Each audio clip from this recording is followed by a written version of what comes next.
Blood pooled around Rowan Ashford's feet as she stood swaying between the trembling cub and 8 armed rogues. The northern pack marketplace had descended into chaos. Vendors abandoned their stalls.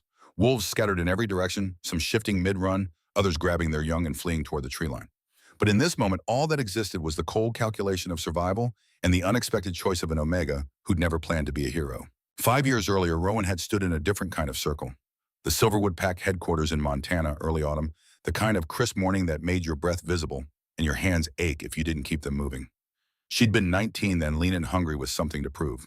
The combat assessment had gone perfectly. 96 out of 100, the highest score in her class, higher than the beta males who'd trained since childhood, higher than the wolves with warrior bloodlines going back 6 generations. The assessment coordinator had called her name with what sounded like genuine respect. Rowan Ashford, exceptional marks across all categories. Reaction time, tactical awareness, hand-to-hand proficiency. A pause. However, that word landed like a stone in still water. Your medical evaluation reveals a mitral valve prolapse. The pack physician has classified it as non-life-threatening under normal circumstances, but potentially dangerous under the extreme physical stress of combat shifting. For that reason, we cannot accept you into the guarded training program. Rowan had stood very still. Around her, the other candidates shifted their weight, not quite meeting her eyes. Some looked relieved, one less competitor for the limited positions. "I can handle it," she'd said. Her voice hadn't wavered. "I've been shifting since I was 12. Never had a problem." The coordinator, a scarred beta named Marcus Stone, had actually looked sympathetic. "It's not about what you can handle now, Ashford. It's about what happens when you're 3 hours into a border skirmish, adrenaline maxed out, and your heart decides it can't maintain the rhythm your wolf form demands. You collapse, you die. Worse, the wolf next to you tries to protect you and dies too. Then I train harder. I learn to fight without shifting as much. The decision is final." He'd softened his tone. "You're a capable wolf, Rowan. There are other ways to serve the pack. Logistics, administration, even medical support if you're interested in." "I wanted to protect people." The words came out quieter than she'd intended. "That's all I ever wanted." Her uncle Alpha Warren Ashford of the Silverwood Pack had found her afterward, sitting on the training yard fence staring at nothing. He was a large man even for an alpha, with iron gray hair and the kind of commanding presence that made other wolves instinctively straighten their spines. "I heard," he'd said, leaning against the fence beside her. "I'm sorry, Rowan. You could override the decision." "I could." He'd looked out at the same empty yard she was watching. "But I won't. Your father was my younger brother, died protecting a convoy of civilians from rogues when you were 6. You remember that every day. Then you know what it costs when a wolf dies in service. I won't put you in a position where your heart condition makes you a liability. That's not cruelty, Rowan. That's keeping you alive." She'd wanted to argue, wanted to point out that her father had died with a perfectly healthy heart, that danger didn't care about medical conditions, that refusing to let her try was just another way of saying she wasn't good enough. But Warren was alpha. His word was law. And underneath the frustration, she knew he meant well. "What do I do now?" she'd asked. "You find another way to matter." 5 years later, Rowan had found exactly that, though probably not the way her uncle had imagined. She worked as a cleaner for the Silverwood Pack delegation. No status, no rank, just the overlooked Omega who scrubbed floors and emptied trash while important wolves conducted pack business. The delegation traveled frequently, attending inter-pack negotiations, trade agreements, territorial disputes. Rowan went wherever they went, hauling buckets and mops and garbage bags, setting up conference rooms, and breaking them down again. Nobody looked at cleaners. That was the first thing she'd learned. You could stand 3 feet from an alpha mid-conversation, and they'd keep talking like you weren't there. State secrets, personal confessions, political schemes, all of it floated past her while she wiped down tables and collected discarded coffee cups. The second thing she'd learned, being dismissed, had its own kind of power. The Silverwood delegation was currently stationed at Crossroads Market, the largest neutral trading hub in the Northern Territories. The market sprawled across 10 acres of Wyoming flatland, a temporary city that materialized 4 times a year when the packs gathered to exchange goods information and carefully worded threats disguised as diplomatic courtesy. Hundreds of wolves from dozens of territories, all supposedly bound by the neutrality laws that made Crossroads a safe zone. Supposedly. Rowan had come to the market to pick up cleaning supplies. The delegation quarters needed restocking industrial disinfectant, paper towels, trash bags, the mundane supplies that kept official business running smoothly. She'd made the trip alone, carrying a canvas bag and a requisition list background noise as always. That's when she heard the crying. The sound cut through the market noise, high and frightened and utterly lost. Rowan turned, scanning the crowd. There, between 2 vendor stalls selling leather goods and preserved meats, a small figure with silver blonde fur huddled against a stack of shipping crates. The cub couldn't have been more than 6 years old. Her violet eyes were wide with panic tears streaming down her face. She wore a small dress, pale blue, now smudged with dirt from the market ground. No parent in sight, no guardian hovering nearby. A chill ran through Rowan's chest. She glanced around looking for someone who might be searching for a lost child. The market flowed around the cub like water around a stone. Everyone too busy with their own transactions to notice one frightened little girl. Rowan crossed to her, keeping her movements slow and non-threatening. She crouched down, making herself smaller. Hey, sweetie, I'm Rowan. What's your name? The cub looked up, bottom lip trembling. Astrid. I can't find my mama. Okay, Astrid, that's a beautiful name. Rowan kept her voice gentle, the same tone she'd used with a spooked animal. I'm going to help you find your mama, all right? Can you tell me what she looks like? She has brown hair, and she was wearing a green dress. We were looking at the fruit stand, and then there were so many people, and I turned around, and she was gone. Fresh tears spilled over. I called for her, but she didn't hear me. Rowan took the small hand in hers. The cub's fingers were ice cold despite the afternoon warmth. It's going to be okay. We'll find her together. Can you remember which way the fruit stand was? Astrid pointed vaguely toward the market's western edge. Rowan stood keeping hold of that small hand and started walking.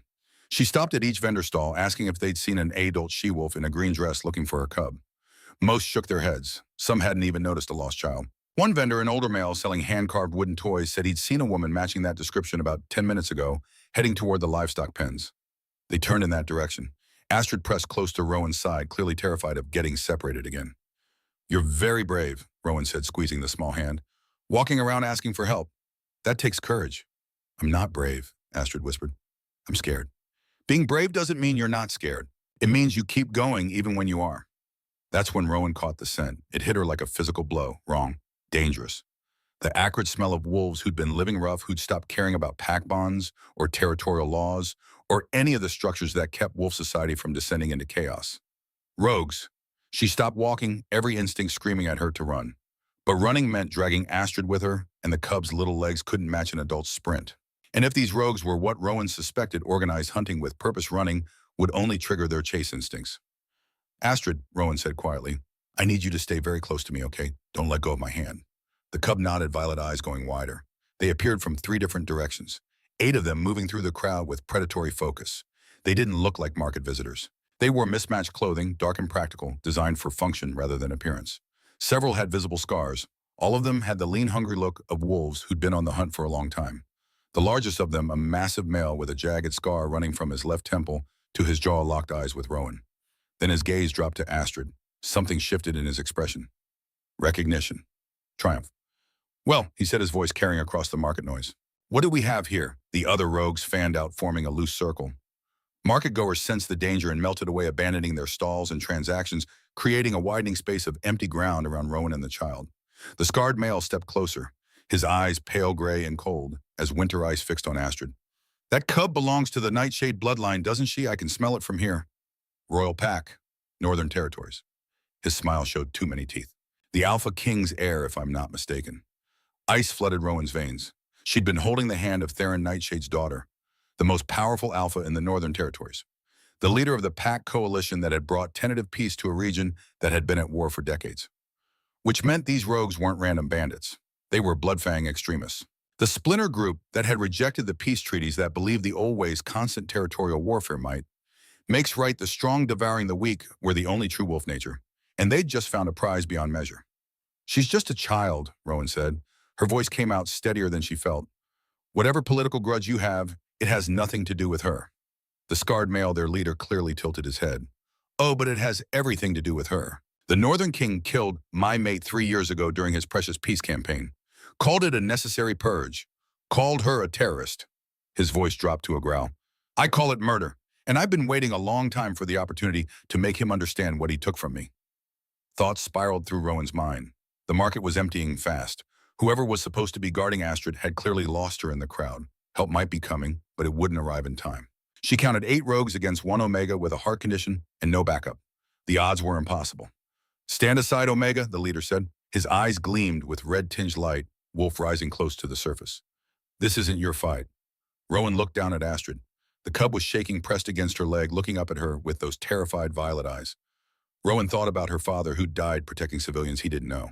She thought about 5 years of cleaning floors, while wolves who'd scored lower than her on every assessment wore guard uniforms and carried weapons. She thought about all the times she'd been told she wasn't strong enough, wasn't worthy enough, wasn't enough. She stepped between the rogues and Astrid. It is now. The leader moved first. He was faster than Rowan expected, closing the distance in 2 strides. She had basic combat training. Every wolf did, even Omegas. Self-defense, pack safety, protocols. The fundamentals of protecting yourself if caught alone during a rogue encounter. But these weren't training exercises. These were real claws, real teeth, real blades flashing in the afternoon sun. Rowan ducked under his first strike, using his momentum to throw him off balance. She'd learned that move during her failed guard training, use an opponent's size against them, redirect rather than resist. The leader stumbled, caught himself, came at her again. The second rogue attacked from her blind side. Rowan barely registered the movement before pain exploded across her right shoulder. The blade cut deep, hot blood soaking through her shirt. She gasped, staggered, but kept her feet. Behind her, Astrid screamed. "Run!" Rowan shouted at the cub. "Hide behind the vendors! Don't come out!" Astrid fled. Rowan heard the small footsteps disappearing between the stalls. Good, that was good. Now she just had to stay standing long enough for help to arrive. The rogues came at her as a coordinated unit. These weren't mindless animals. They'd trained together, fought together, developed the kind of tactical synchronization that came from shared combat experience. Rowan fought with everything she had, blocking, striking, using every dirty trick she'd learned from 5 years of studying fight techniques in her spare time, because she'd refused to accept that being barred from the guard meant being helpless. She managed to disarm one rogue, driving her elbow into his throat and ripping the knife from his grip as he choked. She used his fallen blade to fend off 2 more, the metal singing as it met their weapons. But there were 8 of them. 8 trained fighters against 1 Omega who wasn't supposed to be able to protect anyone. The third blade caught her across the ribs, left side cutting through fabric and skin. Rowan bit down on a scream. Couldn't show weakness. Couldn't let them see how much it hurt. The fourth blade sliced into her right thigh. Her leg buckled. She caught herself on one knee, still holding the stolen weapon, still blocking the path to where Astrid had disappeared. In the distance, she could hear shouting. Reinforcements. Finally, she just needed to last a little longer. The fifth blade cut across her left forearm as she raised it to block a strike aimed at her face. Her grip on the knife weakened. Blood made the handle slippery. The sixth blade buried itself in her left side just above her hip. This time she did scream. Couldn't help it. The pain was overwhelming, white-hot and all-consuming, but she remained standing. As long as she stood, they couldn't reach Astrid. She took the seventh blade to her back just below her right shoulder blade. The impact drove her forward. Her vision started to narrow, darkness creeping in at the edges. Her pulse hammered erratically, too fast, irregular rhythm, the warning signs she'd been taught to watch for. The valve struggling to keep up with the demands she was placing on it. Through the growing shadows, she saw pack guards flooding into the market. Elite soldiers in dark armor, moving with lethal precision. The rogues scattered, melting back into the crowd, abandoning their attack now that the odds had shifted. The scarred leader made one final desperate lunge, not at Rowan at the gap beside her, reaching around her toward where Astrid had hidden, going for the prize, even as his pack fled. Rowan turned, threw herself into his path, felt the eighth blade slide between her ribs, angling up toward her heart. The world tilted. Sky and ground switched places. She was falling, could feel it, but it seemed to take a very long time. She hit the blood-soaked earth with an impact she barely felt. The last thing she saw before the darkness claimed her completely was a massive black wolf, larger than any she'd ever seen, tearing into the scarred leader with absolute fury. The last thing she heard was a small voice, high and frightened, screaming for help. Then nothing. Rowan woke to voices speaking in a language she didn't recognize at first. No, not a different language. Just voices too refined, too commanding, too layered with authority to belong in any medical base she knew. She tried to open her eyes, failed. Her eyelids felt like they weighed 10 pounds each. Tried again. This time they cooperated, though everything remained blurry for several long seconds. The ceiling above her was unfamiliar. High vaulted with dark wooden beams crossing at precise intervals. Definitely not the Silverwood delegation's medical wing. That had been all white tile and fluorescent lights and the faint smell of disinfectant that never quite went away. This place smelled different. Cedar and mountain air, and something else, something that made her wolf stir in recognition even though her human mind couldn't quite place it. Where? Her voice came out as a rasp, barely audible. She couldn't swallow past the rawness in her throat. A gentle hand pressed against her shoulder, stopping her attempt to sit up. Please don't move. Your wounds are still healing. Rowan turned her head slightly. A she-wolf in healer's robes stood beside the bed, checking monitors that looked far too advanced for a standard pack clinic. The healer was middle-aged, with kind eyes and gray-streaked hair pulled back in a practical braid. Where am I? Rowan managed. Each word hurt, but she forced them out anyway. Nightfall Keep, the Royal Medical Wing. Royal, that word echoed in her mind, trying to connect to something, but her thoughts moved like they were swimming through mud. How long? 7 days. You were kept unconscious to facilitate healing. Your injuries were... The healer paused, choosing her words carefully. Extensive. 7 days. Rowan tried to process this. She'd been brought to the Northern King's territory while unconscious. transported across state lines, treated in facilities that were supposed to be reserved for royal pack members and high-ranking officials. Why would they do that for an injured Omega cleaner? The cub, Rowan said suddenly, memories flooding back. The market, the rogues, the blades, Astrid's terrified face. Is she safe, unharmed, thanks to you? The relief that washed through Rowan was so intense it made her dizzy. Or maybe that was just the medication. Either way, she let her head fall back against the pillow. Good, that's all that matters. Your pack has been notified. The healer continued, making notes on a tablet. The Silverwood delegation has been extremely concerned. Your alpha has called twice daily for updates. That seemed unlikely. Rowan was a cleaner, easily replaced. The delegation had probably barely noticed she was gone until they ran out of clean towels and nobody knew where the supply closet key was kept. Rest now, the healer advised. The Alpha King will want to speak with you when you are stronger. Alpha King, Theron Nightshade. The wolf she'd heard about but never met the leader, who'd unified the northern territories and forged a peace that most wolves thought was impossible. Why would someone like that want to speak with her, too exhausted to question further? Rowan let sleep claim her again. When she next woke, the room was dimly lit, night cycle. The monitors beside her bed cast a soft blue glow, and through the tall windows she could see stars scattered across a clear sky. She felt stronger now. The pain had reduced to a dull throb instead of the sharp agony she remembered. Testing carefully, she found she could shift her position without wanting to scream. Progress. She became aware that she wasn't alone. Her vision sharpened gradually in the low light. Then she saw them. 6 massive wolves surrounded her bed in a protective circle lying on the cold stone floor. Elite guards in wolf form, their eyes glowing faintly in the darkness like embers. One lifted its head as she stirred, a dark gray wolf with intelligent amber eyes that seemed to register her every breath. The others remained motionless, forming a living barrier between her and whatever threats might lurk beyond these walls. They'd been here since she arrived. 7 days of rotating shifts, never leaving her unguarded. Protection fit for royalty given to an Omega cleaner who'd thrown herself on blades for a child she didn't know. Beyond the wolf circle, a small figure slept curled in an oversized chair. Astrid wrapped in a pale blue blanket, the same shade as the dress she'd worn in the market. The cub's silver blonde hair fell across her face, one small hand clutching the blanket's edge like a lifeline. She'd stayed. For 7 days, according to what the nurses had whispered during shift changes. The cub refusing to leave except for meals, enforced rest, always returning to this chair, this vigil. Such fierce loyalty from someone so small made Rowan's chest ache. As she watched the door open silently, the wolves' ears swiveled toward the sound, but they didn't rise. They knew this presence. A massive male entered. Even in human form, he radiated raw power. Alpha, not just any alpha.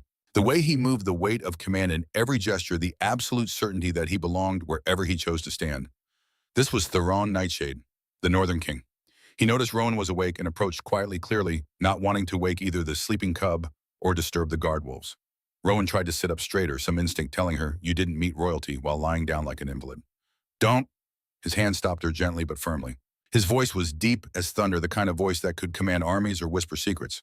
You're healing, but you took 8 blades. Your body needs rest. 8. She'd lost count during the fight. Your daughter is safe. Rowan said the words coming out before she could think better of them. That's what matters. Something shifted in Theron's expression. His eyes, storm gray and intense, studied her with a focus that made her feel simultaneously seen and exposed. You speak as though your actions were trivial. They were not. Before Rowan could respond, the door opened again. This time 6 wolves entered wearing armor she'd only seen in history books. Not modern tactical gear, but ancient ceremonial plate dark metal, etched with symbols that predated the pack system by centuries. The king's personal guard, the elite 6 in their human forms now formal and imposing. They positioned themselves around the room with military precision, standing at attention. Rowan tensed. Were they expecting trouble? Here in what was supposed to be a secure medical wing. Following the guards came an elderly she-wolf with silver fur elaborately braided and decorated with small bones and crystals. She wore robes that marked her as someone of significant status. Behind her walked a middle-aged male in royal regalia, medals decorating his chest. Astrid stirred, woke, saw the assembled royalty, and immediately scrambled to her feet, smoothing her rumpled dress with small nervous hands. Rowan's mind reeled. More royalty. The elderly she-wolf had to be the Queen Mother Theron's mother, the matriarch of the Nightshade bloodline.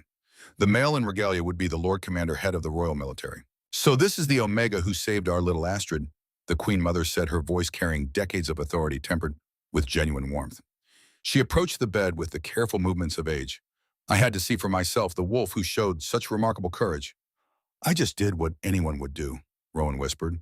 Her voice still wasn't working properly. The Lord Commander stepped forward. He was a severe-looking man with iron gray hair and the bearing of someone who'd spent his entire life in military service. We're told you took 8 blade strikes, yet remained standing until help arrived. That is categorically not what anyone would do. That is what a trained warrior does, or a mother protecting her young. His eyes narrowed slightly. You're neither, which makes your actions even more extraordinary. Rowan didn't know how to respond to that. She'd never thought of herself as extraordinary, just stubborn. Too stubborn to fall down when falling meant failing someone who needed her. Theron spoke quietly, but his voice cut through the room like a blade. You should know, Rowan Ashford, that Astrid is not just any cub. She's my daughter, my heir, the future of the Nightshade bloodline. He paused. The only child I will ever have. The room tilted. Rowan had known Astrid was important, the rogues had said as much. But hearing it stated so plainly, understanding the full weight of what she'd protected, made everything feel suddenly more real and more impossible. I didn't know, Rowan said honestly. It wouldn't have mattered if I had. She was a child in danger, that's all I saw. Something shifted in Theron's expression. Not surprise exactly, more like recognition. Like she'd just confirmed something he'd already suspected. Astrid could contain herself no longer. She rushed to the bedside, violet eyes bright with tears that hadn't quite fallen. Rowan, you're okay. Despite everything, the pain, the confusion, the overwhelming presence of royalty in the room, Rowan found herself smiling. Hey, little one. Much better now. You were bleeding so much. Astrid's voice broke. I was so scared. I thought you were going to die. I'm tougher than I look, Rowan assured her, wanting desperately to smooth the distress from that small face. Theron watched this exchange with an intensity that made Rowan's skin prickle.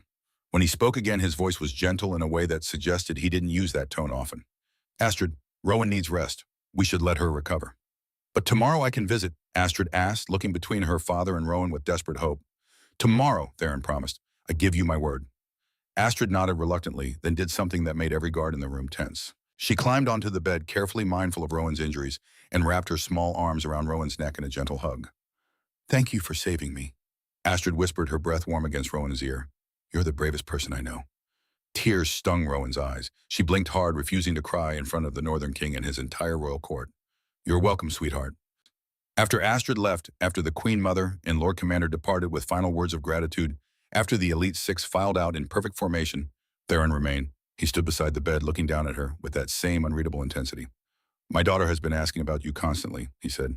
Wants to know everything about the Omega who protected her, what you like, what you do, where you come from. She's made me promise to bring her to visit every day until you are well enough to leave this room. I'm nobody special, Rowan said, the words automatic. 5 years of being dismissed had taught her to deflect attention. Just a cleaner from the Silverwood delegation? You stood between my child and death. Theron's voice dropped lower, gaining an edge that suggested he didn't appreciate being contradicted. That makes you considerably more than nobody to me. The way he said it, low, fierce, absolutely certain, made something flutter in Rowan's chest. Something she had no business feeling while lying in a hospital bed covered in bandages talking to a king. When you're recovered, Theron continued, there will be a formal recognition ceremony. The Nightshade Pack owes you a blood debt. That's not a small thing. It means you're under our protection for as long as you live. It means anyone who threatens you threatens us. It means, I don't want anything, Rowan interrupted. The words came out sharper than she'd intended, but they were true. She hadn't saved Astrid expecting rewards or recognition or political favors. I know. Something that might have been a smile ghosted across Theron's face. That's what makes this remarkable. He reached out and Rowan held very still as his hand covered hers where it rested on top of the blankets. His palm was warm, callous, the hand of someone who'd trained with weapons most of his life. The touch sent sparks up her arm that had nothing to do with her injuries. Their eyes met, held.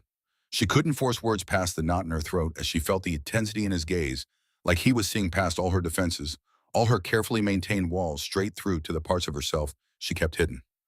Rest, Rowan Ashford, Theron said softly. His thumb brushed across her knuckles, once a gesture so brief she might have imagined it. We'll speak again soon. After he left, Rowan stared at the ceiling, her hand still warm where he'd touched it.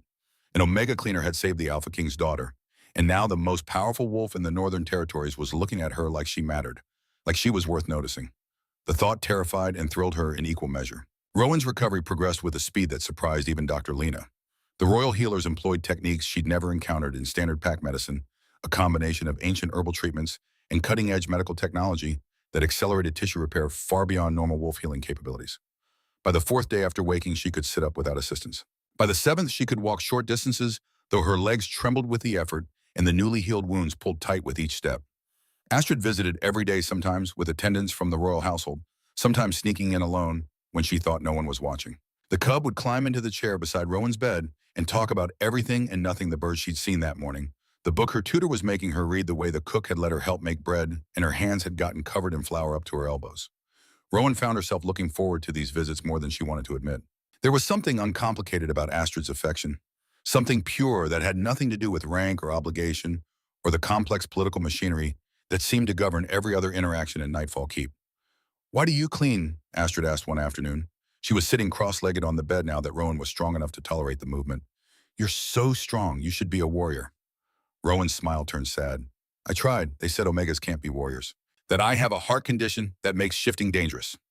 Astrid's face scrunched up in the particular expression of outrage that only children could achieve. "That's stupid. You're braver than any warrior I know.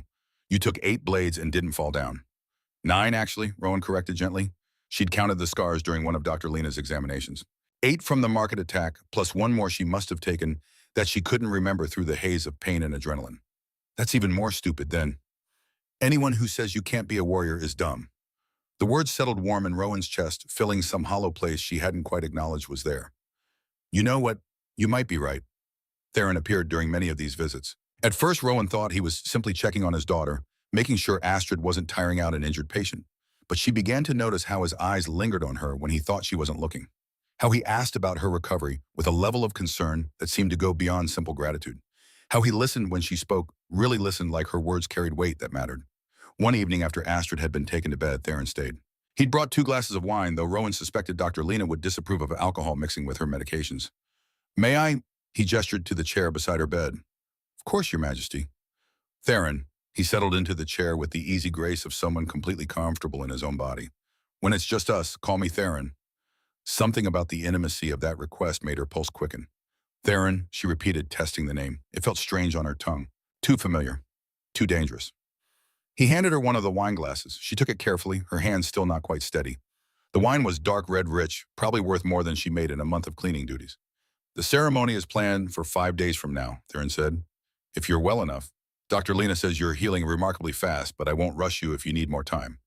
"What kind of ceremony?" "The Order of the Silver Star. It's the highest honor the Nightshade Pact can bestow for courage in service to the bloodline.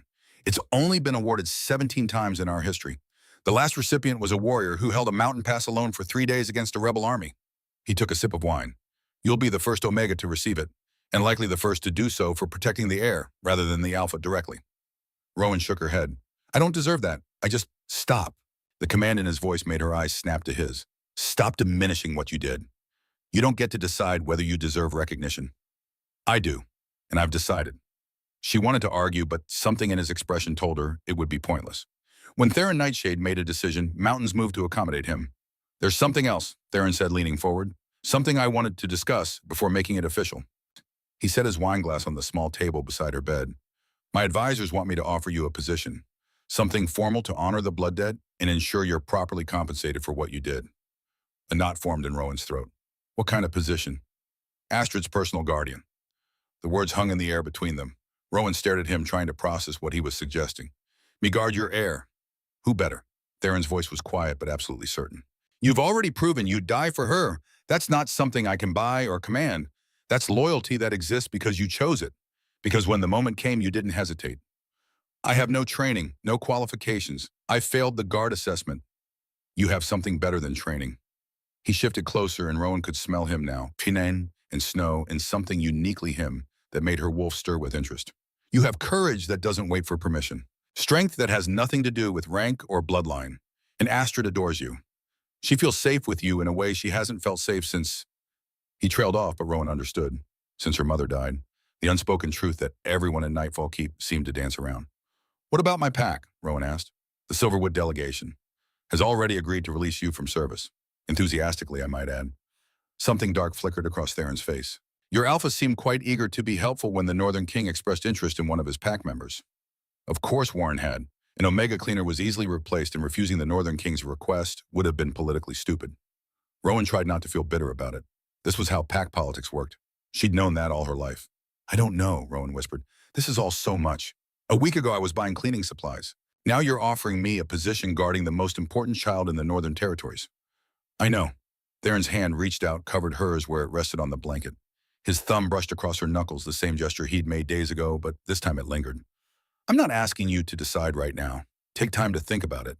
But Rowan, she looked up, found his face closer than before. close enough that she could see the small scar above his left eyebrow, the silver threading through his dark hair at his temples, the exact shade of gray in his eyes. I hope you say yes. The ceremony 5 days later was overwhelming in a way Rowan hadn't anticipated. She stood in the Great Hall of Nightfall, keep before 300 assembled wolves, wearing formal clothes the Queen Mother had provided. The dress was simple but elegant, deep burgundy, cut to hide most of her healing wounds, while still maintaining the dignity appropriate for a royal ceremony. The Great Hall itself was massive, with vaulted ceilings supported by carved wooden pillars that must have been ancient even when Nightfall Keep was first built. Banners hung from the walls representing every pack in the Northern Alliance, a visual reminder of Theron's political achievement in unifying territories that had been at war for generations. Rowan walked down the center aisle with her pulse hammering. Every eye in the hall tracked her movement. She recognized some faces members of the Silverwood delegation, including Alpha Warren, who'd apparently decided to attend, despite never showing much interest in her existence before. Other faces were unfamiliar representatives from packs across the Northern Territories, all gathered to witness an Omega receive an honor traditionally reserved for warriors of exceptional merit. Theron stood at the front of the hall on a raised platform, wearing formal regalia that somehow made him look even more imposing than usual. The Elite Six flanked him, standing at attention in their ceremonial armor. When Rowan reached the platform, she started to kneel. Theron shook his head slightly, stopping her.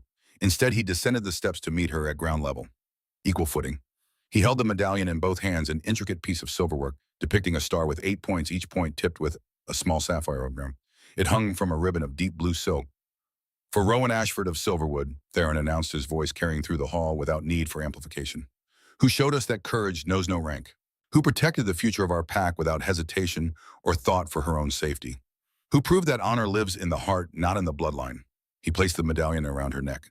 His hands lingered on her shoulders, warm through the fabric of her dress. For a moment that seemed to stretch impossibly long, they stood there close enough that she could feel the heat radiating from his body. Thank you, he said quietly, meant only for her, for giving me back my daughter. Then he stepped back, and the hall erupted. Not applause that would have been too civilized for wolves. Instead, they howled, 300 voices rising in a chorus that shook the rafters and made Rowan's bones vibrate with the sound of pack approval. The reception afterward was less overwhelming, but more exhausting in its own way. Rowan found herself surrounded by wolves, wanting to hear her story, to congratulate her, to speculate about her future role in the Nightshade Pack.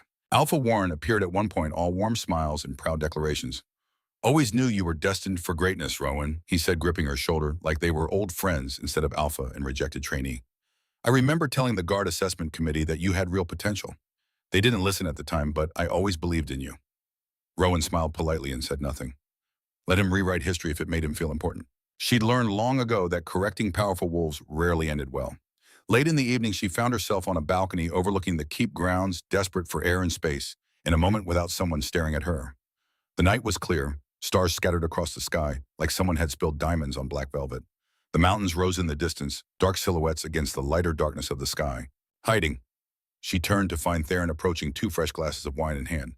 He'd removed the formal regalia, now wearing just dark trousers and a simple shirt. Somehow he looked more regal this way, stripped of the ceremonial trappings. Needed air, she admitted. He handed her a glass, then leaned against the balcony railing beside her, close enough that their shoulders almost touched.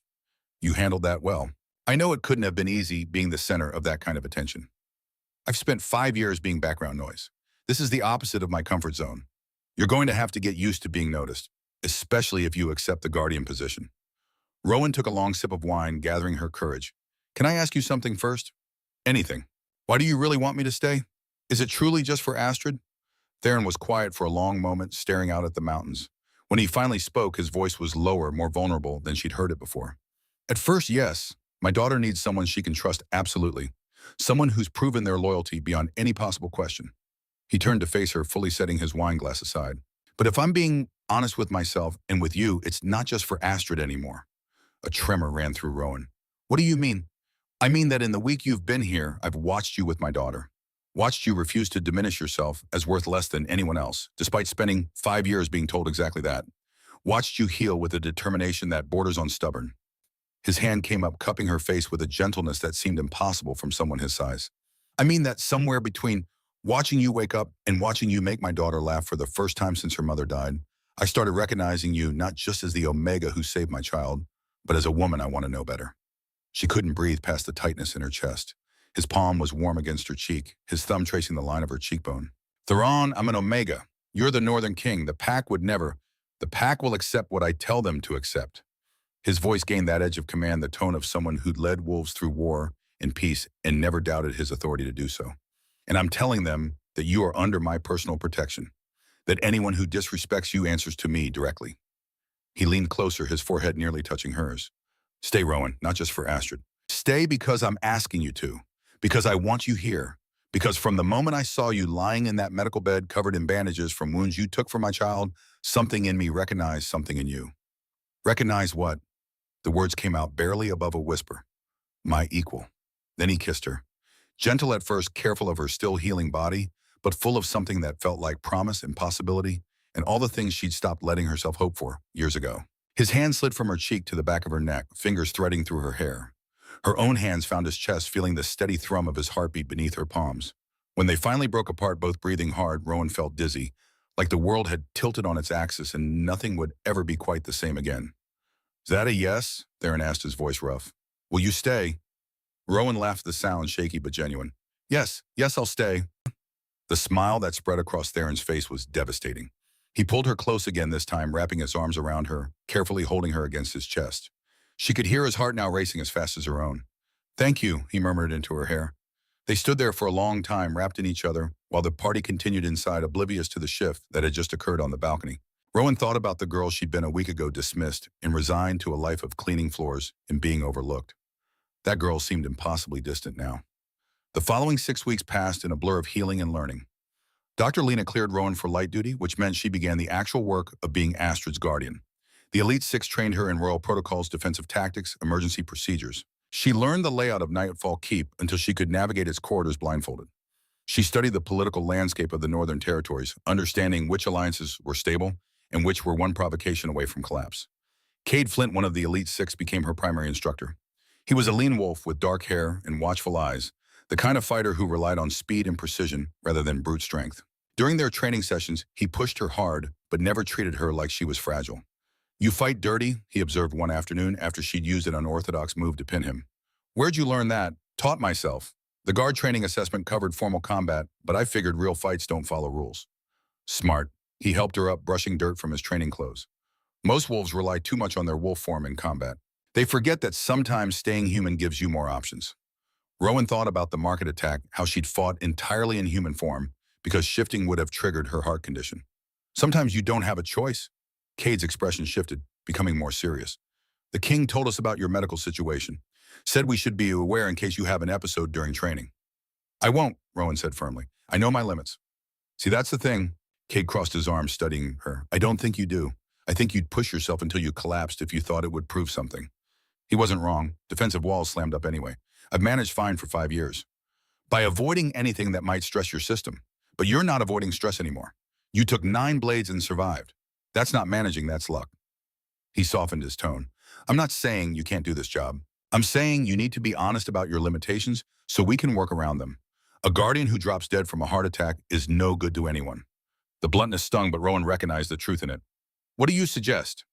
Dr. Lena wants to run more tests on your heart. Let her. Figure out exactly what your body can handle and what pushes you into dangerous territory.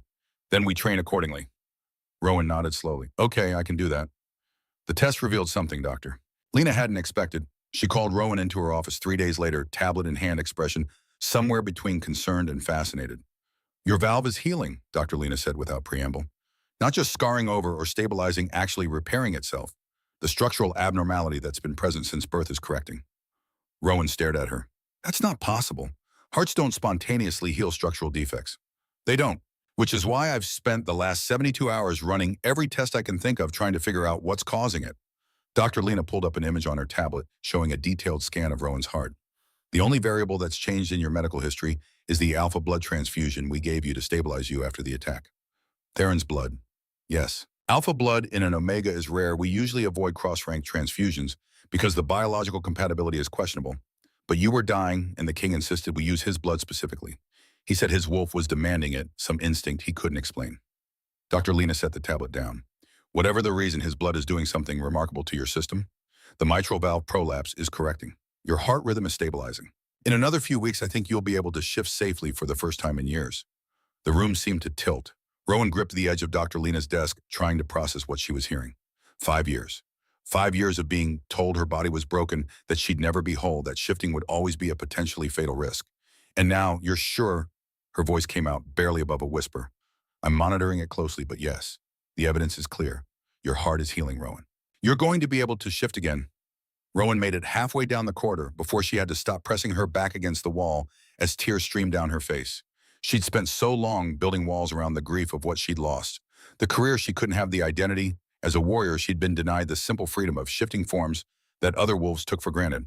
And now those walls were crumbling, and underneath was a hope so fierce it hurt. She found Theron in his office reviewing reports with two of his advisors. He took one look at her face and dismissed them immediately. What's wrong? He was across the room in 3 strides, hands on her shoulders, eyes scanning her for injury. Nothing's wrong. Rowan wiped at her face, trying to pull herself together. Dr. Lena ran tests. My heart, the alpha blood you gave me, it's healing the valve. She says in a few weeks I'll be able to shift safely. Understanding flooded Theron's expression. He pulled her into his arms, holding her tight, while she shook with the force of emotions she'd kept locked down for years. I'm going to be whole, she whispered into his chest. For the first time since I was 19, I'm going to be whole. You were always whole, Theron said fiercely. The valve didn't make you broken. It just made you more careful, more strategic. He pulled back enough to look at her thumbs, wiping away the tears on her cheeks. But I'm glad you'll have this. Glad my blood could give you something back. 3 days later, Theron took her to a private clearing in the mountains far from Nightfall Keep and any other wolves who might witness what could be a disaster or a triumph. The clearing was small, ringed by pine trees, with a stream running along one edge. Snow still capped the highest peaks visible in the distance. Are you sure about this? Theron asked. He'd shifted to his wolf form, massive and black with those same storm gray eyes. Dr. Lena said you should wait another week to be safe. Rowan shook her head. I've waited 5 years. I'm not waiting anymore. She closed her eyes, reaching for the wolf that had been caged inside her for so long. The shift hurt. It always did. Bones rearranging muscles, restructuring skin, giving way to fur. But this time there was no stuttering heartbeat, no arrhythmia threatening to collapse her mid-transformation. When she opened her eyes again, the world looked different, sharper. Colors muted, but scents exploding in complexity. She could smell the pine sap, the mineral content of the stream, the unique signature of Theron's wolf nearby. She looked down at herself, saw silver gray fur where there should have been the standard brown or black, common to most wolves. The alpha blood had changed her, marked her as something different. Rowan threw back her head and howled. 5 years of frustration and grief and longing poured out in that sound. 5 years of being told she wasn't enough, couldn't be trusted with her own body, needed to stay small and safe and limited. Theron's howl joined hers deeper, resonating in her chest. Then he was running powerful legs, eating up ground, and Rowan ran with him. They raced through the forest, leaping over fallen logs, splashing through the stream, chasing each other in circles, while the joy of movement, of freedom, sang through Rowan's veins. When they finally stopped, both panting, Rowan shifted back to human form. Theron did the same. They stood there in the clearing, both naked as the day they were born, breathing hard and grinning like fools. You're fast, Theron said. Faster than most wolves I've seen. Different build. Rowan looked down at her human form, then back at where her wolf had been. Smaller, built for speed rather than power. It suits you. Theron crossed the clearing, pulled her into his arms. Everything about you suits you. He kissed her again, and this time there was less careful gentleness and more hunger. His hand slid down her back, pulling her closer. Rowan's fingers tangled in his hair, and she kissed him back with 5 years of pent-up want, 5 years of denying herself anything that felt too good because she hadn't thought she deserved it. When they finally broke apart, Theron rested his forehead against hers. I'm falling for you, Rowan Ashford. Might have already fallen. I'm not entirely sure when it happened. I think I fell the moment you said I was your equal, Rowan admitted. No one's ever called me that before. Then everyone you've met before has been a fool. They made love there in the clearing on soft grass with sunlight filtering through the pine boughs, and afterward they shifted back to wolf form and ran until the sun started setting, and they had to return to Nightfall Keep before anyone organized a search party. 2 days later, an intercepted communication changed everything. Rowan was in the training yard with Cade when Theron appeared, his expression dark. We need to talk. My office. Now. In Theron's private office, surrounded by the Elite Six and his top advisors, Rowan learned that Silas Blackthorne, the scarred rogue leader from the market attack, had sent a message. It had been delivered to the Border Patrol, carved into the bark of a tree with what looked like claw marks. The message was simple and terrifying. The ceremony was just the beginning. I'm coming for what you took from me, Nightshade, and this time I won't fail. He's planning another attack, Cade said, studying the photographs of the tree carving, probably targeting the keep directly. We increase security, one of the advisors suggested. Double the patrols, restrict access. No, Theron's voice cut through the discussion. We don't cower behind walls. That's not how we handle threats in the Nightshade Pack. He looked at Rowan. But I want you and Astrid moved to a secure location until this is resolved. Absolutely not, Rowan said immediately. Astrid stays where she's safe, but I'm not hiding while you face down the wolf who tried to kill her. Rowan, I'm her guardian. That means I stay close enough to protect her, and she's safest here in Nightfall Keep, where you have 300 warriors and defensive fortifications. Rowan crossed her arms. Besides, Silas has already witnessed what I'm willing to do to keep Astrid safe. Maybe it's time he learns what happens when I can actually shift to fight back. The room went quiet. Then Cade laughed a short bark of approval. She's got a point, Your Majesty. We've been treating her like she's fragile. But fragile wolves don't take 9 blades and survive. Theron studied Rowan for a long moment. She met his gaze steadily, refusing to back down. Finally, he nodded. Fine, but you follow security protocols exactly. No improvising, no heroics. Understood? Understood. That night, Rowan lay in bed in her quarters rooms that had been hastily prepared for her near Astrid's suite when she accepted the guardian position and stared at the ceiling. Tomorrow, she'd begin formal weapons training with the Elite Six. In 3 days, Theron had a meeting planned with the other Northern Alphas to discuss the Silas threat and coordinate a response. In 2 weeks of Dr. Lena's timeline held, Rowan would be cleared for full combat duty with no restrictions. Everything was changing so fast. A month ago, she'd been overlooked scrubbing floors and emptying trash. Now she wore the Order of the Silver Star around her neck, trained with the Royal Guard, and shared kisses with a king who looked at her like she held the answers to questions he hadn't known how to ask. A soft knock at her door pulled her from her thoughts. She opened it to find Theron standing there, still dressed from the security meeting earlier. Couldn't sleep, he said simply. Rowan stepped aside, letting him in. He crossed to the window, looking out at Nightfall Keep's grounds. I lost my mate 3 years ago to rogues. Not Silas's pack, a different group, but the same ideology. They ambushed a civilian convoy. Alara was escorting it personally. She fought like hell, saved most of the civilians, but there were too many attackers. His voice was flat, emotionless, in the way of someone who'd told this story so many times it had lost its power to hurt. By the time reinforcements arrived, she was already gone. I'm sorry, Rowan said softly. Astrid was 3, young enough that she barely remembers her mother now. Sometimes I'm grateful for that. It means she wasn't old enough to fully understand the trauma. Other times, I hate it because Alara deserves to be remembered. He turned to face her. I've spent 3 years being terrified that something similar would happen to Astrid, that I'd lose her the same way I lost her mother. And then you, this Omega I'd never met, who owed us nothing, threw yourself between her and death without hesitation. He crossed the room, taking her hands in his. I need you to understand something. When I say I'm falling for you, it's not just because you saved my daughter. It's because you showed me that there are still wolves in this world who act with that kind of instinctive courage, who witness someone in danger and move toward it instead of away. I've been surrounded by political calculations and strategic alliances for so long that I'd started to forget what genuine, uncomplicated heroism looks like. It wasn't heroism, Rowan protested. It was exactly heroism, and you need to stop diminishing it. He cupped her face in both hands. Tomorrow I'm going to make an announcement. I'm asking you to be my mate, Rowan Ashford. Not just Astrid's guardian, but my partner. My equal in the eyes of the pack in the territories. Her breath stopped. Theron, the council will never accept an Omega as... I've already spoken to the council. The vote passed 8-2. Elder Helena abstained, which I'm choosing to interpret as progress. His thumb stroked her cheekbones. If you say yes, it's done. We'll announce it tomorrow and formalize the mating bond within the month. People will say you're making a political mistake, that you should choose an alpha from another pack, strengthen alliances. People can say whatever they want. I'm choosing you because you're the only wolf I've met in 3 years who makes me remember what it feels like to want something beyond duty and obligation. He leaned his forehead against hers. Say yes, Rowan. Please. She thought about the girl who'd been rejected from guard training 5 years ago. The one who'd been told she wasn't good enough, wasn't strong enough, wasn't enough. That girl would never have believed this moment was possible. But Rowan wasn't that girl anymore. She'd taken 9 blades and survived. She'd healed what everyone said was unhealable. She'd earned the respect of the Northern King and his elite warriors. She'd proven over and over that worth had nothing to do with rank or bloodline or what anyone else believed about you. Yes, she whispered. Yes, I'll be your mate. Theron kissed her deep and claiming, and Rowan kissed him back with everything she had. When they finally broke apart, both breathing hard, he rested his forehead against hers. Thank you, he said, for saying yes, for staying, for being exactly who you are. Thank you for noticing me when everyone else looked through me. He stayed that night and they talked until dawn about everything and nothing, his plans for the Northern Territories, her hopes for what she could achieve as guardian and mate, the strategies they'd need to counter Silas's threat, the logistics of a mating ceremony that would satisfy royal protocols while still feeling genuine. When the sun finally rose, painting the mountains gold, Rowan lay wrapped in Theron's arms and thought about how impossible this all would have seemed just weeks ago. How quickly everything had changed.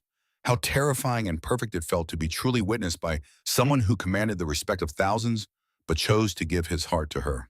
That peace lasted exactly 8 hours. By mid-morning, they stood before the full Northern Council, and the political machinery of the territories ground into motion. The announcement sent shockwaves through Nightfall Keep and beyond. Theron made it in the Great Hall before an assembly of pack leaders, council members, and representatives from every territory in the Northern Alliance. He stood on the raised platform with Rowan at his side, her hand clasped firmly in his, and declared his intention to take her as his mate. The silence that followed was deafening. Then Elder Helena Cross rose from her seat among the council. She was a formidable woman in her late 60s, silver-haired and sharp-eyed, known for her conservative stance on pack traditions. Everyone expected her objection. Instead, she said, "I abstain from comment on the king's personal choices. But I will say this, I've watched Rowan Ashford train with our Elite Six. She holds her own. She's earned her place here through deed, not politics. That matters." It wasn't quite approval, but coming from Helena, it might as well have been a ringing endorsement. The rest of the council followed her lead, and the hall erupted in the traditional howls of acceptance. Not everyone sounded enthusiastic, but no one openly challenged Theron's decision. "That went better than expected," Rowan murmured as they left the platform. "Helena's practical, above all else," Theron replied. "She witnessed you fight in that combat trial. She knows what you're capable of, and she understands that tradition means nothing if the bloodline doesn't survive to carry it forward. You protected that future. She respects that." The mating ceremony was scheduled for 2 days after the formal announcement. Not the traditional month-long preparation, but Theron wanted it done quickly. "Silas is still out there," he'd explained. "I want our bond formalized before we have to face him. I want everyone, including him, to know exactly what you are to me and this pack." But first there was the matter of security and the looming threat. The intelligence reports came in steadily over the next 48 hours. Silas Blackthorne had been spotted near the eastern border with a force of at least 20 rogues. They were well-armed, organized, clearly planning something significant. The question was when and where they'd strike. Rowan spent those 2 days in intensive training with the Elite Six. Her heart was fully healed now, Dr. Lena had confirmed. No restrictions, no limitations. For the first time in her life, she could fight without fear of her own body betraying her. Cade worked her through combat scenarios specifically designed around defending Astrid. "The ceremony will be public," he explained, moving through attack patterns while Rowan defended. 300 guests, maybe more. That's a lot of variables, a lot of potential threats. Your job is to stay between Astrid and danger no matter what.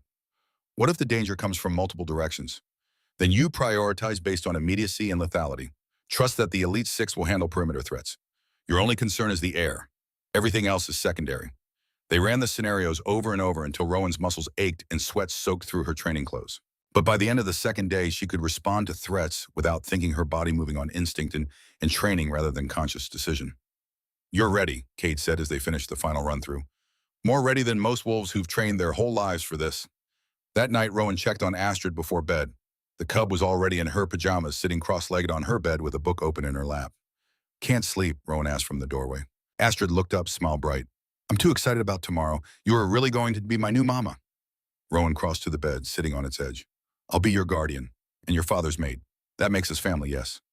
"Good." Astrid set the book aside, suddenly serious. "I don't remember my first mama very much.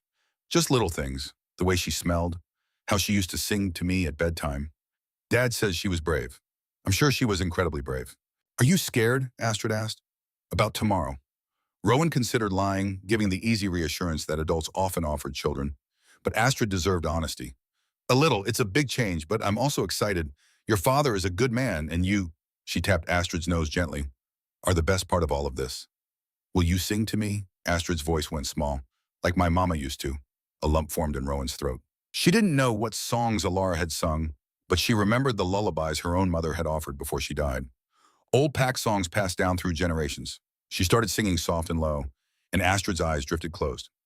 When Theron found her an hour later, she was still sitting on Astrid's bed, the cub asleep with her head on Rowan's lap. "She asked me to sing," Rowan whispered. Theron's expression went soft in a way she'd only witnessed when he looked at his daughter. "Alara used to do that every night."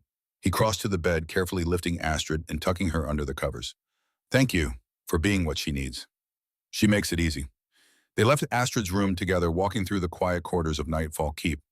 Most of the pack was asleep, though guards patrolled at regular intervals, their presence reassuring in light of Silas's threats. "Tomorrow," Theron said, stopping outside Rowan's quarters, "everything changes. You'll be my mate, part of the royal bloodline. There's no going back from that." "I don't want to go back." He pulled her close, kissing her with a tenderness that made her chest ache. "Good, because I'm not letting you go, not ever." The mating ceremony took place in the Great Hall at sunset, golden light streaming through the tall windows and painting everything in warm amber tones. The hall was filled with guests, not the traditional 500 that royal matings usually required, but a more intimate gathering of about 100 wolves. Pack leaders, council members, the Elite Six, Dr. Lena, and representatives from allied territories. Rowan wore a dress the Queen Mother had commissioned specifically for the occasion, deep forest green cut to honor traditional mating ceremony styles while still allowing freedom of movement. The Order of the Silver Star hung around her neck, the sapphires catching the light. Her silver-gray hair, the same color as her wolf form, had been left loose, falling past her shoulders in waves. Astrid served as flower girl, wearing a pale blue dress and carrying a basket of mountain wildflowers. She took her role seriously, scattering petals along the aisle with careful precision, her face scrunched in concentration. Theron waited at the front of the hall wearing formal regalia that somehow made him look even more imposing than usual. But when his eyes found Rowan, everything else faded. There was only that look, the one that said he witnessed her, really witnessed her, and chose her anyway. The ceremony itself was traditional. The Queen Mother presided, speaking the ancient words in the old language that predated modern pack structures. Rowan and Theron exchanged vows, their hands clasped blood, mingling from shallow cuts on their palms to seal the bond. When Theron spoke his vows, his voice rang clear through the hall. I promise to witness you, always, not as Omega or Guardian or Hero, but as Rowan, the woman who changed everything, who showed me that strength has nothing to do with rank, who gave me back hope when I thought I'd lost it forever. Rowan's own vows came from somewhere deep and honest. I promise to protect what we've built, to fight for those who can't fight for themselves, to love you, both you and Astrid, with everything I am, to never stop being the wolf you recognized when everyone else looked through me. The Queen and Mother smiled, ancient eyes warm with approval. Then by the old laws and the new, I recognize this mating bond. Rowan Ashford, you are now Rowan Nightshade, mate to the Alpha King Guardian, to the heir member of the royal bloodline. The mating bond snapped into place like a physical thing, a golden thread connecting her heart to Theron's. Rowan gasped at the intensity of it. She could feel him now, sense his emotions as clearly as her own. Love, fierce and protective. Pride. Relief. Joy. Theron pulled her into his arms and kissed her, while the assembled wolves howled their approval. When they finally broke apart, both breathing hard, he whispered against her lips, mine, finally mine. Yours, she agreed, always. But even as they turned to face the celebrating crowd, even as Astrid rushed forward to hug them both, Rowan felt a prickle of unease. Her new senses, heightened by the mating bond, caught something wrong in the air, a scent that didn't belong. She tensed, scanning the hall. The Elite Six had already noticed, she witnessed. Cade's hand moved subtly toward his weapon. The other guards shifted position, creating a protective formation around Theron and Astrid. Then the windows exploded inward. Glass rained down as wolves crashed through the tall windows on all sides of the hall. 20 of them, maybe more, moving with coordinated precision. Rogues, blood-fang extremists, and leading them, dropping through the shattered skylight in a shower of broken glass, was Silas Blackthorne himself. He landed in the center of the hall, in wolf form, massive scarred eyes burning with red-tinged madness. Then he shifted to human, standing, naked among the glass shards, that jagged scar running down his face twisted in a smile. Congratulations on your mating, Nightshade, Silas called out, his voice carrying over the chaos of screaming guests and snarling guards. What a perfect day to take everything you love. His eyes locked on Astrid. Rowan moved without thinking, putting herself between the cub and the rogue leader. You want her, you go through me. Again. Oh, I remember you. Silas's smile widened. The Omega who wouldn't fall down. I've thought about you a lot these past weeks. Wondered what makes a wolf like you throw herself on blades for someone else's child. He started walking toward him, casual, like he had all the time in the world. Figured it out eventually. You're broken inside, looking for purpose, trying to prove you were worth something. You're wrong. Rowan's voice was steady despite the adrenaline flooding her system. I know exactly what I'm worth. You're the one who's broken, Silas. Destroyed by grief and hatred until there's nothing left but revenge. Around them, the hall had descended into chaos. The Elite Six engaged the rogue attackers, their training evident in every precise movement. Guests scrambled for exits or shifted to wolf form to fight. But Rowan's entire focus remained on Silas and the cub behind her. Give me the girl, Silas said, still advancing, and I'll let the rest of you live. You have my word. Your word means nothing. Theron appeared beside Rowan, moving with that liquid grace that marked dominant alphas. You attacked a neutral market, targeted a child, broke every law that keeps our society from collapsing into chaos. You broke my world first, Silas roared, his control finally cracking. You killed my mate, hunted her down like an animal, and executed her for the crime of believing the old ways were better. She murdered 6 civilians in a convoy ambush, Theron shot back, including 2 children. We didn't execute her, we stopped her from killing more innocents. There's a difference. Not to me, Silas lunged, but he didn't go for Theron. He went for the gap beside him, trying to reach around to where Astrid stood. The same move he'd tried in the market. The move that had earned Rowan her 8th blade. This time she was ready. Rowan shifted mid-movement, her silver-gray wolf form exploding into existence. She was smaller than Silas's wolf, but faster, so much faster. She hit him from the side, driving him away from Astrid, teeth snapping for his throat. They went down in a tangle of fur and claws and snapping jaws. Silas was stronger, his weight advantage significant, but Rowan fought with strategy rather than brute force. She used his momentum against him, rolled with his attacks rather than trying to block them. Head-on went for vulnerable points: eyes, throat, the soft underbelly. She felt claws rake across her shoulder, pain bright and immediate. Felt teeth catch her left hind leg, trying to cripple her. But her heart kept beating steady and strong, the valve holding firm even under the extreme stress of combat shifting. Dr. Lena had been right. She was healed, whole. Rowan broke away from the grapple, circled, looked for an opening. Around them, the Elite Six were systematically taking down rogues. Cade had two pinned his blade at their throats. The other guards worked in coordinated pairs, their training obvious in every movement. But Silas was hers. This wolf who'd tried to kill Astrid, who'd forced Rowan to take 9 blades, who'd brought violence and death to what should have been a celebration of love and new beginnings. This was her fight to finish. Silas charged again, and this time Rowan didn't dodge. She met him head-on, smaller body driving upward, teeth finding purchase in his throat. Not a killing bite, not yet, but enough to make him feel it. Enough to show him she wasn't the desperate, injured Omega from the market anymore. She was a guardian, a mate to the Alpha King, a wolf who'd been tested by fire and proven herself in blood. Silas tried to shake her off, but Rowan held firm. Her jaws tightened, feeling his pulse flutter against her tongue. One good bite and she could end this. End him.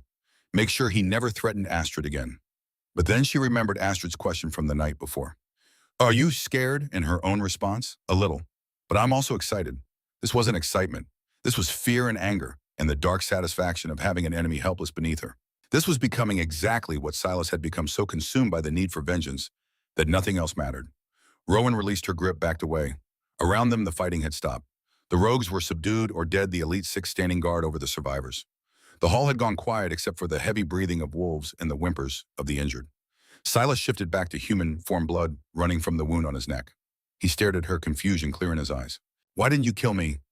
Because someone has to break the cycle, Rowan said, shifting back to human herself. She was aware of her nakedness, of the blood covering her from the fight of the 300 witnesses watching this moment. But none of that mattered. You lost someone you love. I understand that pain. But killing me won't bring her back. Killing Astrid won't make you feel better. It'll just create more grief, more loss, more wolves, like you consumed by hatred. Then what would you have me do? The question came out broken, and for the first time, Silas sounded less like a dangerous rogue leader and more like a wolf who'd lost everything. Live. Rowan walked closer, careful to keep herself between him and Astrid, but no longer in an aggressive stance. Face trial for what you've done. Accept the consequences. And maybe eventually find a way to honor your mate's memory that doesn't involve murdering children. Theron moved to stand beside her, passing her his shirt to cover herself. His hand found hers, their mating bond thrumming with shared emotion, pride, love, relief. Silas Blackthorne, Theron said, his voice carrying the weight of absolute authority. You're under arrest for terrorism, attempted murder, and violation of neutral territory laws. You'll stand trial before the Northern Council. If you cooperate, testify against the remaining Bloodfang organization, help us dismantle the network you've built. I'll recommend life imprisonment rather than execution. Why? Silas's voice was raw. Why show me mercy? Because my mate asked me to. Theron looked at Rowan, and the love in his eyes made her chest tight. And she's proven herself wiser than most wolves I know.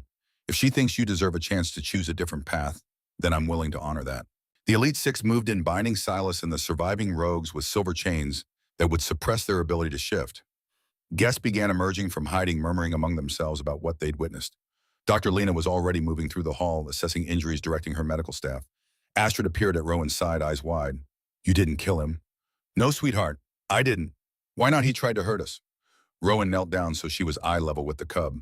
Because killing should always be the last choice, not the first. We're stronger than him. We won. That's enough. Astrid thought about this, her young face serious. Then she nodded. Okay, I think that's brave too. A different kind of brave. Exactly right. The trial took place 1 week later in the Great Hall, which had been repaired and reinforced after the attack. Silas stood before the Northern Council bound in silver, facing representatives from every pack in the Alliance. The charges were read: terrorism, attempted murder, conspiracy, violation of neutral territory, laws, assault on the royal bloodline. The evidence was overwhelming. Witnesses from the market attack, security footage from the ceremony, testimony from captured rogues who'd turned on their leader in exchange for lighter sentences. But Silas didn't deny anything. Instead, he did something unexpected. He testified, gave names, locations, detailed information about Bloodfang operations across the Northern Territories, safe houses where weapons were stored, communication networks they'd used to coordinate attacks.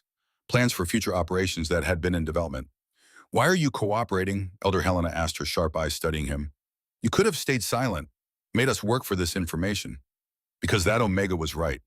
Silas looked directly at Rowan where she sat beside Theron in the front row. I've spent 3 years consumed by hatred. It didn't bring my mate back. It didn't make me feel better. It just made me into something she would have hated. His voice cracked. I can't undo what I've done, but maybe I can stop others from making the same mistake. The council deliberated for 2 hours. When they returned, their verdict was unanimous, guilty on all charges.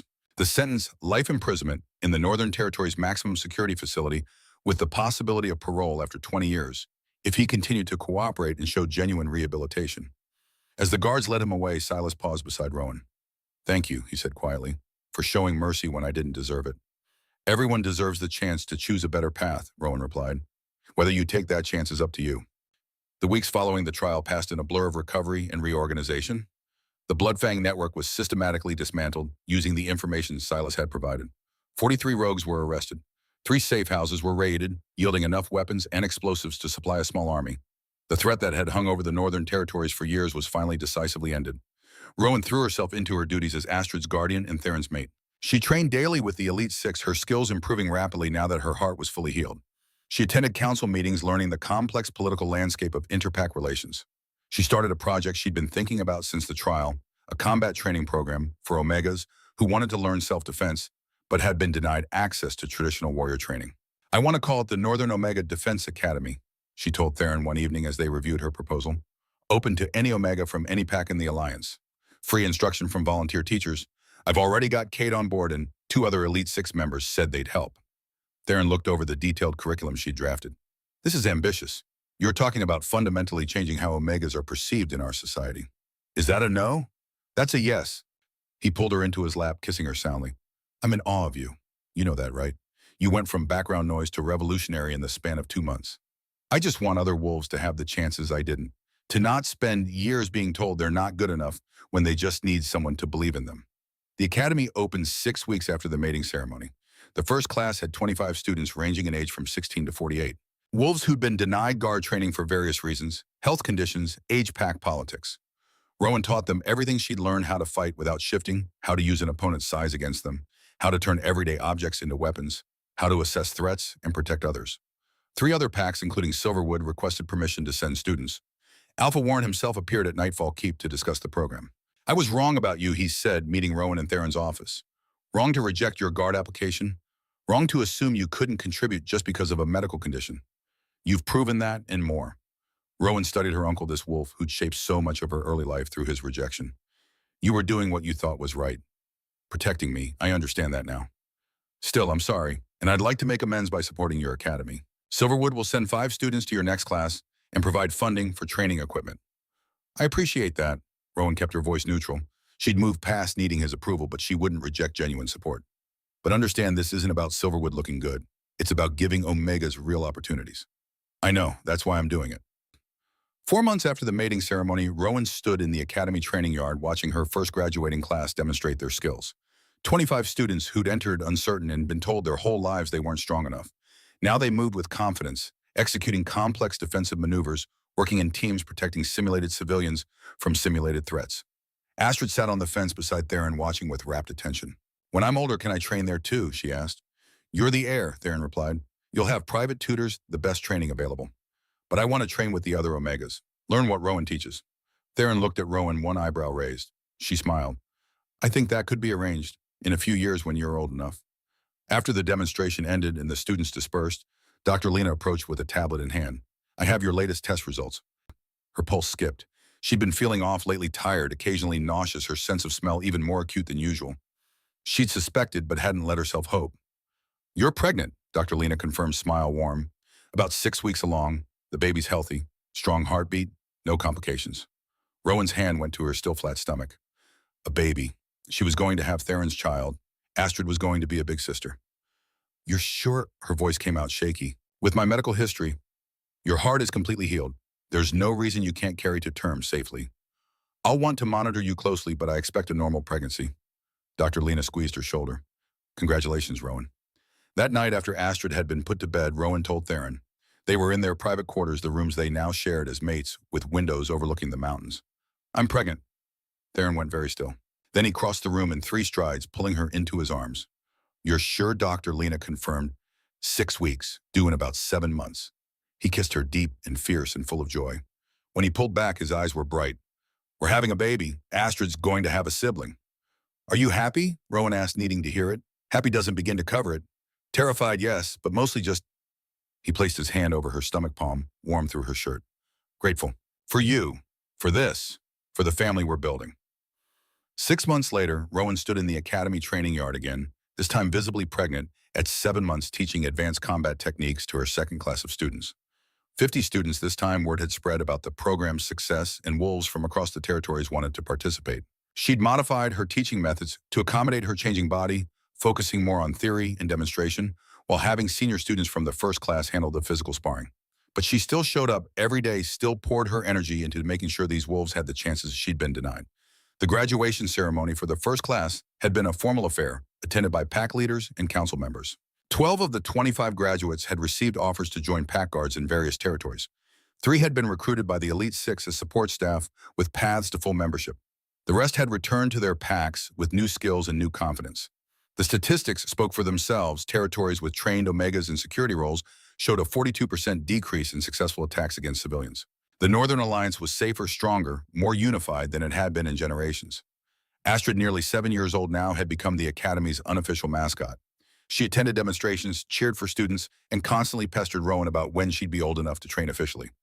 2 more years, Rowan reminded her for the 100th time. When you're 9.5, you can start the junior program. That's forever, Astrid groaned. It'll go faster than you think. 1 year after the mating ceremony, Rowan went into labor 3 weeks early. Dr. Lena assured everyone this was normal, nothing to worry about, but Theron paced the medical wing like a caged wolf until their son finally arrived. Ash Nightshade came into the world screaming healthy and strong, with his father's dark hair and his mother's gray eyes. Rowan held him exhausted and overwhelmed, and more in love than she'd known was possible. Astrid met her new brother the next day, climbing carefully onto the bed to peer at the small bundle in Rowan's arms. He's so tiny. You were this tiny once, Theron said, sitting beside them. Can I hold him? Rowan carefully transferred the baby to Astrid's arms, supporting his head, showing her how to cradle him properly. Astrid's face went soft with wonder. Hi, Ash, she whispered. I'm your big sister. I'm going to teach you everything I know. And when you're big enough, Mama Rowan will teach you to fight.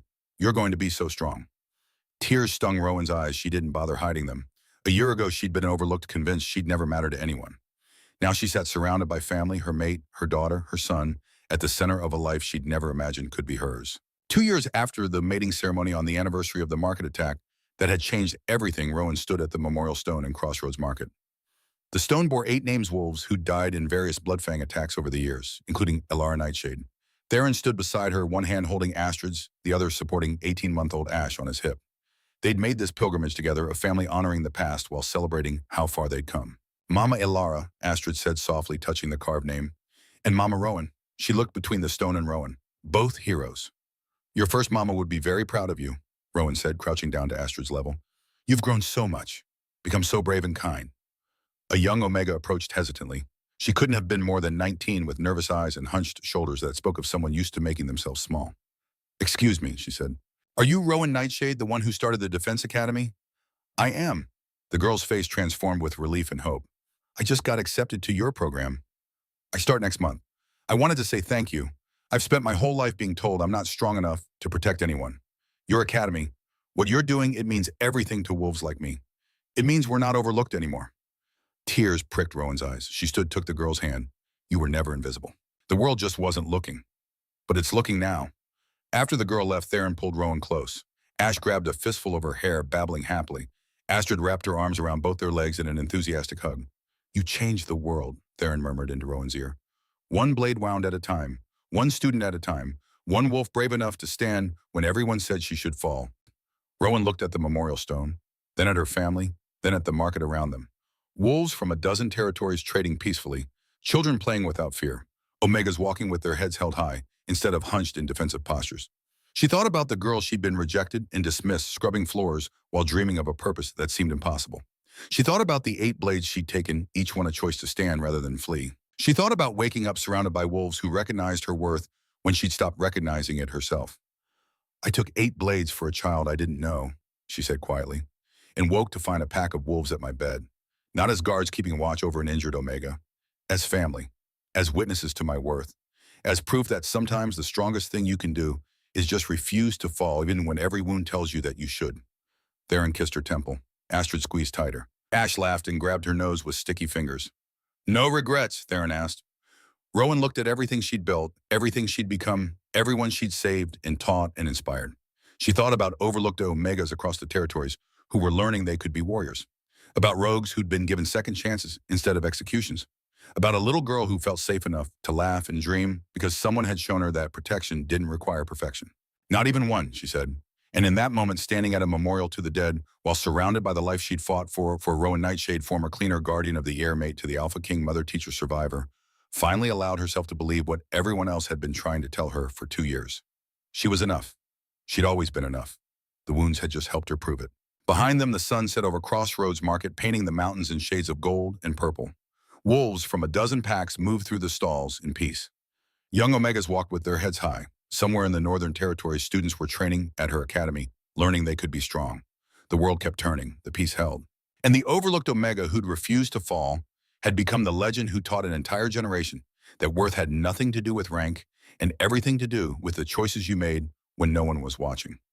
Rowan had taken 8 blades for a stranger's child. She'd woken to find wolves at her bed and a king who recognized her as his equal. She'd built an academy, raised a daughter, given birth to a son, and changed the fundamental structure of Northern Wolf Society. She'd proven over and over in blood and sacrifice and stubborn refusal to accept what everyone said was impossible, that sometimes the straightest path isn't the right one. Sometimes you have to bleed to show the world you're worth the fight. And sometimes, if you're very lucky, the world bleeds with you and becomes something better for it.